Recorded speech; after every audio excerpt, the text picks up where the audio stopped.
हाय दोस्तों, आपके अपने YouTube चैनल पर देव क्लास में आपका स्वागत है। दोस्तों, आज आपके लिए हम लाए हैं टॉपिक एक नया, परमाणु संख्या तथा द्रव्यमान संख्या क्या कहलाता है। दोस्तों, परमाणु संख्याएं क्या होती है, द्रव्यमान संख्याएं क्या होती है, दोस्तों आपको एक नए लॉजिक के साथ हम आपको पढ़ाएंगे।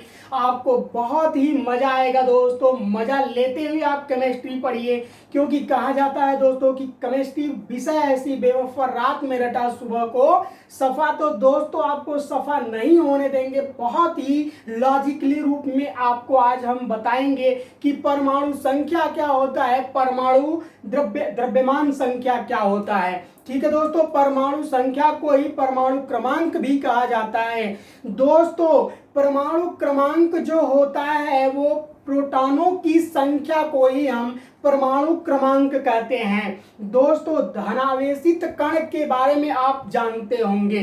ठीक है, किसके बारे में दोस्तों? तो धनावेशित कणों के बारे में जानते होंगे। अर्थात किसी परमाणु के धनावेशित कणों की संख्या को ही हम प्रोटॉनों की संख्या के बराबर रखते हैं। अर्थात जितने प्रोटॉनों की संख्या होती है वह उस तत्व की क्या होती है, परमाणु संख्या कहलाती है। तो दोस्तों, इसके बारे में अब हम बात करेंगे कि परमाणु संख्या क्या होता है। ठीक है दोस्तों, और द्रव्यमान संख्या बता दें दोस्तों। तो द्रव्यमान संख्या में मान लिया जाए कोई एग्जाम्पल, हम कैल्शियम ले लेते हैं। कैल्शियम परमाणु क्रमांक कितना होता है दोस्तों?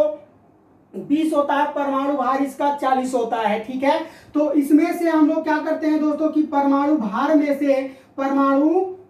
में से हम लोग क्या करते हैं दोस्तों, परमाणु क्रमांक को क्या करते हैं दोस्तों, घटा देते हैं। जब सॉरी दोस्तों, जेड होता है। परमाणु क्रमांक को घटा देते हैं। जब दोस्तों परमाणु क्रमांक को घटा देते हैं तो न्यूक्लियनों की संख्या निकल जाती है। अर्थात दोस्तों यहाँ पर हमें न्यूट्रॉनों की संख्या पता चल जाती है। तो दोस्तों यहाँ पर परमाणु क्रमांक बराबर क्या होता है, न्यूट्रॉनों की संख्या होता है। और परमाणु संख्या में प्रोटॉनों की संख्या जो होती है दोस्तों, परमाणु क्रमांक कहलाती है। आई बात समझ में? दोनों में बस थोड़ा सा डिफरेंट है दोस्तों, उसको हम लॉजिकली रूप में देखेंगे। तो आइए देखते हैं कि परमाणु क्रमांक क्या है। ठीक है दोस्तों, आइए देखते हैं। परमाणु क्रमांक को यदि डिफाइन करना हो तो आप परमाणु क्रमांक को कैसे डिफाइन करोगे दोस्तों? कहने का तात्पर्य है, जब हम बता चुके हैं आपको कि जो परमाणु के नाभिक में उपस्थित धनावेशित जो कण होते हैं दोस्तों, परमाणु के नाभिक में उपस्थित जो धनावेशित कण होते हैं वही क्या कहलाते हैं दोस्तों, परमाणु क्रमांक कहलाते हैं। और परमाणु क्रमांक जो होता है दोस्तों वो प्रोटॉनों की संख्याओं के बराबर होता है। अर्थात तो प्रोटॉनों की संख्या को ही हम क्या कहते हैं दोस्तों, परमाणु क्रमांक कहते हैं। जैसे में आपको हम बता दें दोस्तों, आपका हाइड्रोजन है। हाइड्रोजन एक तत्व है दोस्तों, इसका परमाणु क्रमांक कितना होता है? 1 होता है। तो प्रोटॉनों की संख्या कितनी हो जाएगी दोस्तों? 1 हो जाएगी। आई बात समझ में? जैसे यहाँ पर अगर समझ में नहीं आ रहा है आपको तो हम यहाँ बता दे रहे हैं एक बार। ठीक है, जैसे दोस्तों इसको तत्व मान लीजिए, ये हो गया आपका परमाणु क्रमांक। क्या हो गया दोस्तों? परमाणु क्रमांक हो गया। और ये हो गया दोस्तों प्रोटॉन की संख्या। ठीक है दोस्तों, तो यहां पर दोस्तों आप देखिए 3 कॉलम आप बना लीजिएगा। तत्वों में अगर हम मान लेते हैं दोस्तों हाइड्रोजन ले रहे हैं, तो हाइड्रोजन का परमाणु क्रमांक कितना होता है? 1 होता है। दोस्तों कह रहा है यहाँ पर, बार बार कह रहा है कि जो प्रोटॉनों की संख्या होती है वो परमाणु क्रमांक के बराबर होती है। तो दोस्तों यहाँ पर क्या हो जाएगा? 1 हो जाएगा प्रोटॉनों की संख्या। उसी तरह से अगर हम हीलियम ले लेते हैं दोस्तों, तो हीलियम भी क्या हो जाएगा? हीलियम का 2 होता है। और यहाँ प्रोटॉनों की संख्या उसकी कितनी हो जाएगी दोस्तों? 2 हो जाएगी। अर्थात 2 हाइड्रोजन मिलकर के एक हीलियम का निर्माण करता है दोस्तों। ठीक है, अब हम बात कर लेते हैं दोस्तों उसी प्रकार से एल्युमिनियम के बारे में। तो एल्युमिनियम का परमाणु क्रमांक कितना होता है भैया? 13 होता है। उसमें प्रोटॉनों की संख्या कितनी हो जाएगी? 13 हो जाएगी। होगी कि नहीं होगी? बिल्कुल होगी। अब यहाँ पर दोस्तों अगला हम ले लेते हैं लिथियम। तो लिथियम का कितना होता है भैया? तो लिथियम का परमाणु क्रमांक 3 होता है। इसके प्रोटॉनों की संख्याएं कितनी हो जाएगी दोस्तों? तो प्रोटॉनों की संख्याएं इसकी 3 हो जाएगी। आई बात समझ में? समझ में आया आपको? एक बार और समझाते हैं।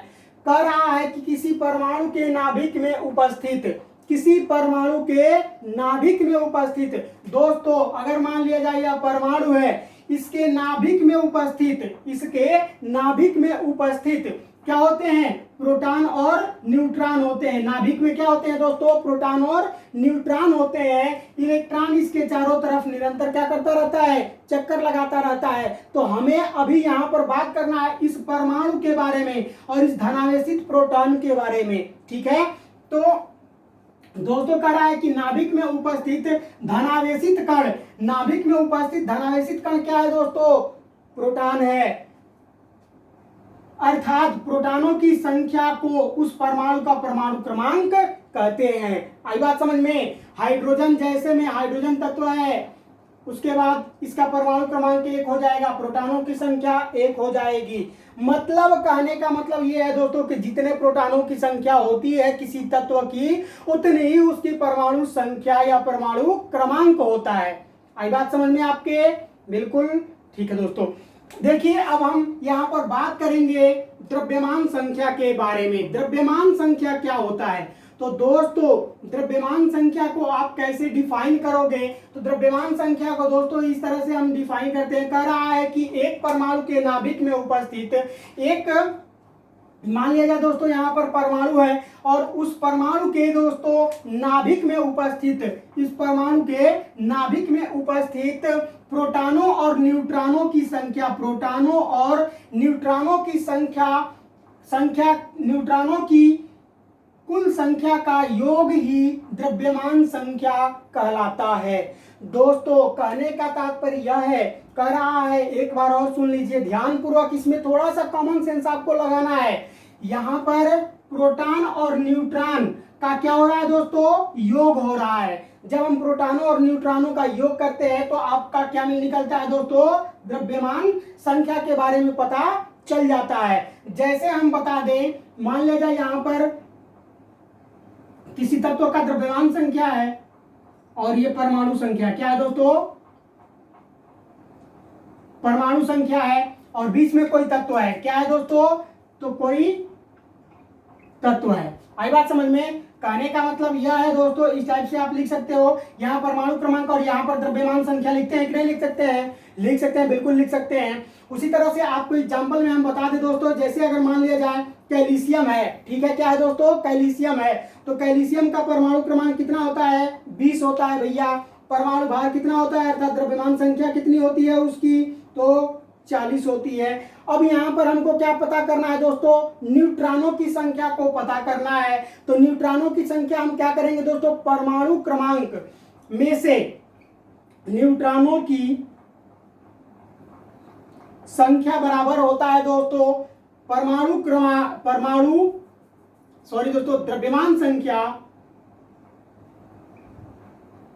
द्रव्यमान संख्या माइनस कर देते हैं दोस्तों, माइनस कर देते हैं परमाणु क्रमांक या परमाणु संख्या, ठीक है दोस्तों। तो यहाँ पर हम द्रव्यमान संख्या में से परमाणु संख्या को घटा देते हैं, तो ये कितना है, द्रव्यमान संख्या आपका 40 दिया हुआ है, परमाणु संख्या कितना दिया हुआ है, 20 दिया हुआ है। अर्थात दोस्तों क्या कहोगे कि न्यूट्रॉनों की संख्या कितनी होती है, 20 होती है। और जब दोस्तों हम क्या करते हैं, इसी न्यूट्रॉनों की संख्या को और परमाणु क्रमांक को आपस में क्या करते हैं दोस्तों, जोड़ देते हैं। अर्थात कहने का तात्पर्य यह है कि यहाँ पर प्रोटॉन हमारे कितने दिए थे, नाभिक के अंदर प्रोटॉन और न्यूट्रॉन है, ठीक है ना। इन्हीं दोनों का योग जो होता है दोस्तों क्या कहलाता है, द्रव्यमान संख्या कहलाता है। आई बात समझ में आया आपको। जैसे ये परमाणु क्रमांक है, तो परमाणु क्रमांक क्या रह रहा है यहाँ पर दोस्तों, परमाणु क्रमांक कितने के बराबर हो रहा है, प्रोटॉनों की संख्याओं के बराबर होता है। आई बात समझ में। एक बार फिर से आप समझ लीजिए ध्यानपूर्वक। कह रहा है कि एक परमाणु के नाभिक में उपस्थित प्रोटॉनों और न्यूट्रॉनों की कुल संख्या का योग द्रव्यमान संख्या कहलाता है। दोस्तों जैसे हम यहाँ पर आपको एक फार्मूला टाइप में दे रखे हैं, यह एक कोई तत्व है, इसका परमाणु क्रमांक कितना है और द्रव्यमान संख्या इतना है, ठीक है दोस्तों। तो तत्व के जगह पर अगर हम मान लिए कैल्शियम ले लेते हैं, तो कैल्शियम का परमाणु क्रमांक 20 होता है और परमाणु भार कितना होता है दोस्तों, 40 होता है।